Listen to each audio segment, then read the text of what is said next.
ইয়া আইয়ুহাল্লাযীনা আমানু লা তাদখুলু বুয়ুতান গায়রা বুয়ুতিকুম হাত্তা তাস্তানিসু ওয়া তুসাল্লিমু আলা আহলিহা। এখানে আল্লাহ রাব্বুল আলামিন বলছেন ইয়া আইয়ুহাল্লাযীনা আমানু, হে ঈমানদারগণ। কাদেরকে বলছেন? ঈমানদারগণকে। আমরা এখানে যারা আছি আমরা সবাই ঈমানদারগণ। সেই আল্লাহ সুবহানাহু ওয়া তাআলা সেই ঈমানদারদেরকে বলছে ইয়া আইয়ুহাল্লাযীনা আমানু, হে ঈমানদারগণ। এখানে নারী পুরুষ উভয়ের কথাই বলা হয়েছে। যেমন পুরুষের জন্য পর্দার বিধান, তেমন নারীদের জন্য পর্দার বিধান। এখানে উভয়কেই বোঝাইছে ইয়া আইয়ুহাল্লাযীনা আমানু, দুজন স্ত্রী এবং স্বামী দুটাকেই বোঝানো হয়েছে, পুরুষ স্ত্রী এই দুটাকেই বোঝানো হয়েছে। তো এখানে তার পরবর্তী আল্লাহ সুবহানাহু ওয়া তাআলা বলছেন লা তাদখুলু বুয়ুতান গায়রা বুয়ুতিকুম হাত্তা তাস্তানিসু ওয়া তুসাল্লিমু আলা আহলিহা, যে তোমরা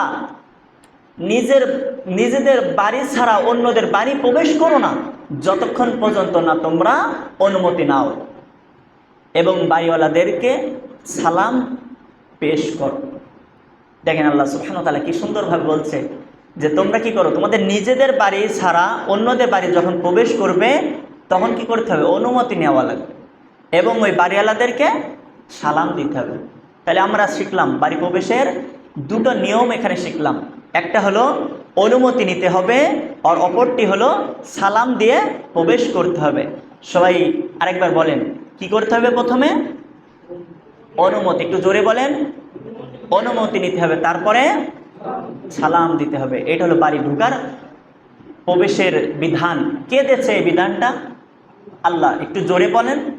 আল্লাহ সুবহানাহু ওয়া তাআলা এই বিধান দিয়েছে যে যখন তোমরা কারো বাসায় ঢোকো তখন তোমরা অনুমতি নাও এবং বাড়িওয়ালাদেরকে সালাম দাও। ইনশাল্লাহ আমরা এই কাজটা করতে পারবো তো? একটু জোরে বলে ইনশাআল্লাহ। এই যে আমরা যদি এই সালাম দিয়ে অনুমতি নিয়ে যদি আমরা বাসায় ঢুকি তাহলে আমাদের উপকার আছে। কি উপকার?